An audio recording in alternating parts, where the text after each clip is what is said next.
ব্যাগটা ঝোলাই ঢুকিয়ে দিই। বলে আমার এত তাড়াতাড়ি বেরোচ্ছে মানুষ, তুমি নিজেকে কত।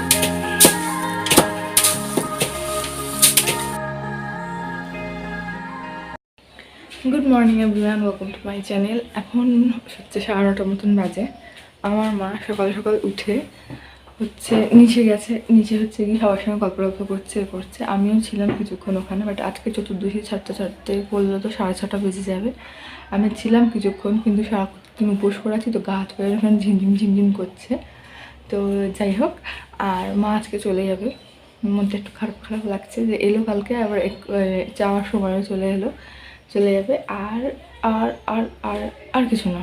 আজকে ব্লগটা এখানে স্টার্ট করি, তারপর দেখা যাক সারাদিন কী করি কি না করি। তো চলো ব্লগটা এখানে স্টার্ট করা যাক। আলু ঘুমা। এই যে রান্না এখানে বসে গেছে সকাল সকাল, শুক্তো, মুগের ডাল আর কি হচ্ছে জানি না। আজকে আমার মা নিরামিষ বলে বাড়ির সবাই নিরামিষ খাচ্ছে। শুক্তো হচ্ছে জানি, ডাল হচ্ছে, আর একটা সবজি হচ্ছে, আর কি হচ্ছে জানি না এখন আপাতত। চলো বাগান থেকে ঘুরে আসি। আমি চলে গেছিলাম বাগানে, আবার মনে পড়েছে ফোন আনিনি, আবার ফোন আনতে দৌড়ে উপরে গেলাম। আর এখানে মা কাকিমা রান্না করছে। এতক্ষণ আমরা এখানে বসেছিলাম 4 জন, মানে আমার মা, আমি আর মা কাকিমা বসেছিলাম।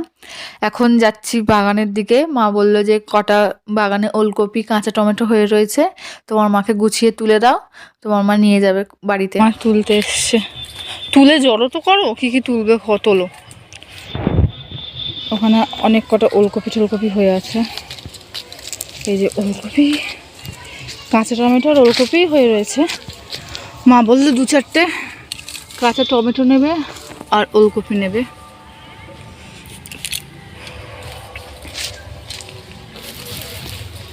পাতাগুলো নিয়ে চলো, পাতাগুলো রাখবে না। না বলে নিয়ে যেতে হবে। হ্যাঁ পাতাগুলো নিয়ে যেতে ওখানে বললো, সাবধানে। রেখে দিলেও আনন্দ পাবে। রাখি মামিকে রাখি যে বাড়িয়ে রেখে এই তো এইটা কোনটা? এই তো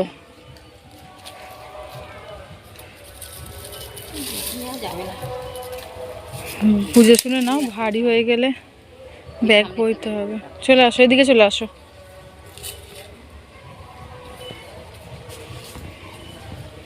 এগুলো তো শুকিয়ে নষ্ট হয়ে যাচ্ছে। কি গো, ছোট ছোটগুলো নিও না। হ্যাঁ এটাতে যেমন পড়ে রয়েছে যে শুকানো। এই দেখো এইগুলো নাও।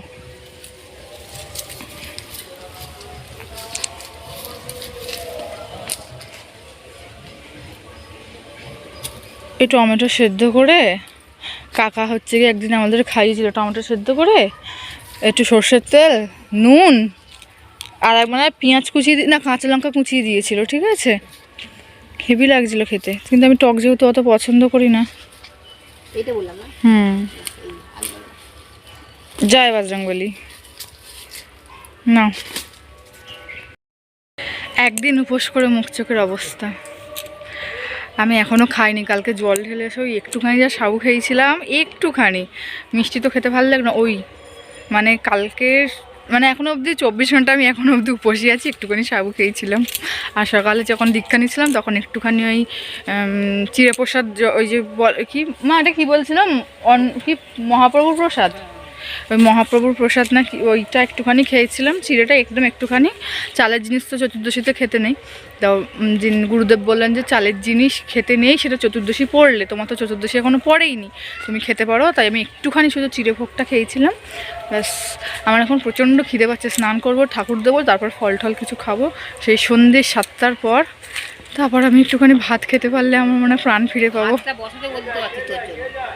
ঠিক আছে, কোনো ব্যাপার না। আমাদের সবজি তোলা কমপ্লিট, এবার চলো এগুলো গুছিয়ে টুচিয়ে দিয়ে এগুলো কী করে নিয়ে যাবে ভগবান জানে। ভালো ওয়েট হয়ে গেছে, এতগুলো বয়ে নিয়ে যাবে, যে নিয়ে যাবে সে বুঝবে। বাগান ভ্রমণ কমপ্লিট।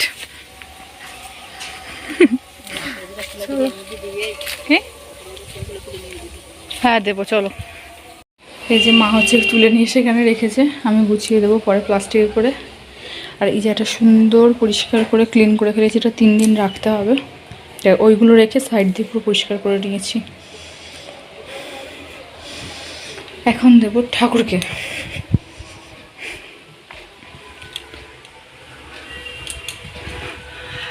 কাল রাত্রি 12টা 12:30টার সময় জল যেহেতু দিয়েছি, ওটা আর নামাইনি, এরকমই রয়েছে। এখন যা শেষ হলো, মা ডাব কেটে দিল ডাবের জলটা খাওয়ার জন্য। আমার ডাবের জল খেতে খুব ভালো লাগে, বিশেষ করে যদি মিষ্টি মিষ্টি হয় তাহলে তো আর কোনো কথাই নেই। মানে মিষ্টি হলে ভালো লাগে, যদি একটু কষ্টা কষ্ট হয় সেটা আমার খেতে ভালো লাগে না। এটা অনেকেরই আছে। আর ডাবের জল খাওয়া অনেক ভালো, মানে বিশেষ করে হচ্ছে কি উপোস টুপোস করলে বা পরের দিনকা শরীর ঠান্ডা থাকে। এখন বাজে 2:30। আমার মার এবার বেরোনোর সময় চলে এসেছে। আমার মা এবার বাড়ি চলে যাবে। মনটা একটু খারাপ খারাপ লাগছে, এলো কিছুক্ষণের জন্য আবার চলে যাচ্ছে। মা নিচে খেতে গেছে, আমি মায়ের ব্যাগগুলো চটজলদি গুছিয়ে দিই। 3:30 লঞ্চটা ধরবে, অবিও চলে এসছে, ও স্নান করে খেয়ে দিয়ে একেবারে বেরিয়ে যাবে। তো ব্যাগটা এখন গুছিয়ে দিই মায়ের। এগুলো একটা ঝোলায় ঢুকিয়ে দিই। বলেছিল তো কাঁচকলাও দেবে, মানে অভি আসলে কেটে তারপরে দেওয়া হবে, কিন্তু এখন আর টাইম নেই, অভি এতটা দেরি করে এসছে। আমার মা হয়ে গেছে রেডি। আমার দেখা যাচ্ছে না মুখটা, এবার চলে যাবে।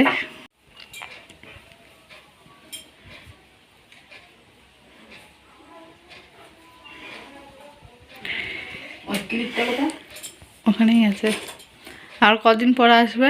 তুমি আসতে হবে না, আমি তো আবার একটু কিছুদিন পরেই যাবো আবার। আর কিছুদিন পরে না, একবার সে পয়লা বৈশাখ হয়ে যেতে যাবে। চৈত্র মাসে এখানে যে নীল হবে, আসবে না? এখানে যে চৈত্র আসছে তো, হ্যাঁ বোনরা আসছে বলেছে। আর না হলে হচ্ছে গিয়ে তুমি আসবে নিলে তো কি হয়েছে, এখন এসছো তো আবার। নিলে অনেক দেরি, বেশি দেরি এখন 1 মাস বাকি, অনেক বাকি। না বেশি দেরিই নেই, এই তো ফাল্গুন শেষ হয়ে চৈত্র শেষ হয়ে, তাহলে হ্যাঁ তাহলে 1 মাস 1 সপ্তাহ বাকি আছে। তাহলে দেখা যায়। আর যদি বোন টোনরা আসে তাহলে আসবে, লাড্ডুকে ধরতে হবে, দেখতে হবে। আরে বাবা, মা বেরিয়ে পড়েছে, নিচে যাচ্ছে, ওদের সবার সাথে একটু কথাবার্তা বলে নিক। আর সবে অভি খেয়ে উপরে এলো, একটু 5-10 মিনিট ড্রেস নিক, তারপর বেরোবে, কারণ 2:35 বাজে সবে, এখন 3:30 লঞ্চ। এবার ফাইনালি মা বেরিয়ে যাচ্ছে, আর 3:30 লঞ্চ আছে, আধ ঘন্টা মানে 20 মিনিটের মতন যেতে লাগে। তো এখন না বেরোলে লঞ্চটা মিস হয়ে যাবে। আর এত যা ঠাটা পড়া রোদ, মানে ছাতাও আনেনি, কি করে খেয়ায় বসবে ভগবান জানে। মাকে বলা হয়েছিল আজকের দিনটা থেকে যেতে, কিন্তু কালকে ব্রিগেড আছে, বাস থাকবে না, তাই আজকেই মা চলে গেল। মেয়েদের এই একটা সমস্যা, নিজের প্রিয় মানুষরা যখন যায় তখন একটা কষ্ট, বা তাদেরকে ছেড়ে যখন আসতে হয় তখন একটা কষ্ট। সেটা 1 দিনের জন্য হোক, 2 দিনের জন্য হোক, আর 15 দিন কাটিয়ে তারপরে আসা, যখনই হোক একটা কষ্টটা মেয়েদের থেকেই থাকে। বিশেষ করে মা জিনিসটা হয় অন্যরকম। আমি কালকে কথায় কথা কি বলেছিলাম, এটাকে কিনবো, তো আমি বললাম এখন কিনবো না, পরে কটা দিন কিনবো। মা আবার আমাকে টাকাটা দিয়ে এখানে ভাঁজ করে রেখে গেছে, আমাকে জানায়নি। আমি এখন ঘরে এসে দেখছি টাকাটা রেখে গেছে। মারা হয়ই এমন। আমার সন্ধ্যা দেওয়া হয়ে গেছে, এগুলো সব নামিয়ে ফেললাম। কালকে চতুর্দশী ছিল বলে নামাইনি, এখন এই 6:17 বেজে গেছে, তাই জন্য হচ্ছে কি এগুলো আমি নামিয়ে ফেললাম। চতুর্দশীর জন্য আমি নামাইনি, সন্ধ্যাটা দিলাম। এবার একটা কথা বলি, আমি না, শুধু যারা যারা শিবরাত্রি করেছে তারা সবাই হচ্ছে গিয়ে মা ফোন করছে। আমার মা এই জাস্ট বাড়ি পৌঁছালো, এখন বাজে বললাম 7:30 বেজে গেছে। আর মা ঘর থেকে বেরিয়েছিল 3টের সময়, 3:30 সময় খেয়া ছিল। তো এই সবে মা পৌঁছেছে। যাক, আর যেটা বলছিলাম, যারা শিবরাত্রি করছে তারা তো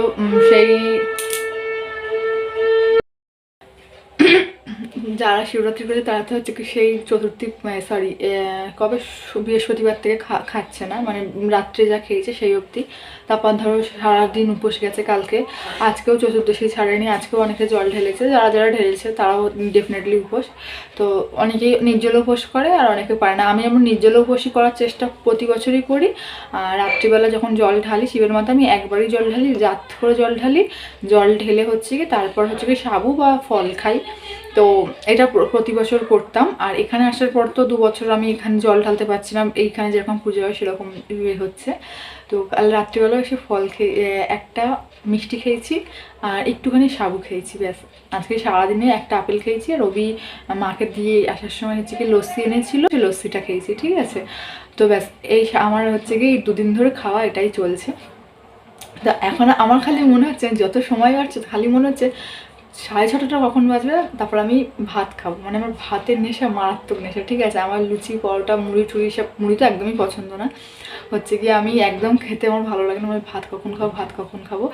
তো কালকে এখন গুরুদেব হচ্ছে গিয়ে আমাদেরকে 4 জনকে এখন দীক্ষা দিচ্ছেন, তখন উনি আমাদেরকে বলছেন একাদশী, পূর্ণিমা আর অমাবস্যায় অন্নটা নেবে না, চেষ্টা করবে রুটি, কষ্ট হয় প্রথম রুটি বা লুচি এইসব পরোটা খাওয়ার, বাট হচ্ছে গিয়ে এটা নেবে না, ভাতটা অন্নটা খাবে না এখন বলছিল। তো আজকে সকালবেলা আমাকে আমার মা বলছে, আমার মা মানে শাশুড়ি মা বলছে তুমি তো ভাত ছাড়া চলতে পারো না, তুমি হচ্ছে একাদশী মানবে, অমাবস্যা পূর্ণিমা মানবে। শম্পা আবার আমার দিকে তাকিয়ে হাসছে, বলছে ভাত ছাড়া যে একবেলা চলতে পারে না সে আবার কী করে মানবে। তো জানি না, ভগবান জানে, ভগবান যদি কৃপা করেন তাহলে আমি মানতে পারবো। তো যাই হোক, এখন হচ্ছে কি 6:30 বেজে গেছে, এখন সন্ধ্যের টাইমটা কেটে গেলে আমি হচ্ছে কতক্ষণে একটুখানি ওই ঝাল নুন এইসব জাতীয় জিনিস খাবো, বলতে নেই কখন এইসব উপোস টুপোস করে, কিন্তু সময়টা চলে আসছে যত, তখন মাথার মধ্যে এই জিনিসটাই বারবার হিট করছে যে কখন খাবো। তো দেখা যাক, 1 থালা ভাত নিয়ে বসবো আমি এখন। এই সেই মহাপ্রসাদ আমার জন্য রেখে দিতে বলেছিলাম যে আমি খাবো, দারুণ খেতে লেগেছিলো তখন, এখন খেয়ে দেখি, তবে খুব সুন্দর গন্ধ বেরোয় আর কি, এটা দিয়ে নানান রকম মশলা দেওয়া থাকে তো। মা হচ্ছে কি বিকালবেলা পুকুরে জাল ফেলেছিল, তো বিকালে পাঙাশ মাছটা পড়েছে জালে, আর দিনকা দীক্ষা নেওয়ার আগের দিনকা মানে বৃহস্পতিবার দিনকা হচ্ছে কি আমরা সারাদিন নিরামিষ খেয়েছি, কারণ পরের দিন দীক্ষা নেবো সেই কারণে। আর দীক্ষার দিনকা সারাদিন লুচি পরোটা খাওয়া হয়েছে, অন্ন খাওয়া হয়নি, মানে ভাত খাওয়া হয়নি। আর তারপরের দিন মানে শনিবার, মানে আজকে হচ্ছে গিয়ে আমার মা নিরামিষ খায় শনিবার দিনকা, সেই জন্য বাড়ির সবাই নিরামিষ খেয়েছে, তাই সন্ধ্যাবেলা মাছ ধরে এখন ঝোল ভাত হবে। এইটা হচ্ছে কি মা ওপরে দিয়ে গেছে, বলেছে এটা তুমি খাবে, আর নিচে এর থেকেও ডবল ফল রয়েছে, মানে আমার মা ফল এনেছিল, বাপি ফল এনেছে, পুজোর জন্য আবার অভি ফল বাজার করেছে, মানে ঘরে এখন প্রচুর ফল, ঠিক আছে, তাই জন্য শাশুড়ি মাটা দিয়ে গেছে যে এগুলো তুমি খাবে। এবার এগুলো তো আমি খাবো না, এগুলো আমি নিচে দিয়ে আসবো, কারণ আমি এমনিতে খুব একটা ফল পছন্দ করি না, নাহলে নষ্টই হবে। আর এই বেল দুটো তো খাওয়া যায় কিনা আমি ঠিক জানি না। এখন সকালে 11:30 মতন বাজে, আর আমি আজকে সকালে রান্না করছি এঁচুড়ের তরকারি, হচ্ছে আমাদের বাড়িতে এঁচুড় সবার খুব প্রিয়, আর আমি রান্না করছি তার কারণ হচ্ছে বাইরে সবাই কাজ করছে, আমি দেখাচ্ছি তোমাদেরকে কি কাজ করছে। আর সত্যি সত্যি কালকে আমি ভাত খাওয়ার পর মনে হচ্ছে আমার জীবন ফিরে এসছে, এরকম একটা ব্যাপার, মনে হচ্ছে কতদিন না খেয়েছিলাম। আর সেই বলেছিলাম যে কড়াইগুলোকে ভেঙে, এই কড়াইয়ের এগুলোকে ভেঙে এরকম ডাল বার করতে হয়, বাড়ির সবাই লেগে পড়েছে এরকম কড়াই ডাল বার করতে। দেখো সবাই কাজ করছে, এখানে স্নেহাও করছে, তাই জন্য আমি আজকে রান্নাটা করছি। সকালের রান্নাটা ইউজুয়ালি কাকিমাই করে। তো যাই হোক, আজকের ব্লগটা আমি এখানেই এন্ড করছি। যদি আমার চ্যানেলে নতুন হয়ে থাকো প্লিজ সাবস্ক্রাইব করে দিও, যদি কিছু ভালো লেগে থাকে কমেন্টে জানিও। আজকের ব্লগটা এখানেই এন্ড করলাম, সবাই ভালো থেকো, সুস্থ থেকো, টাটা।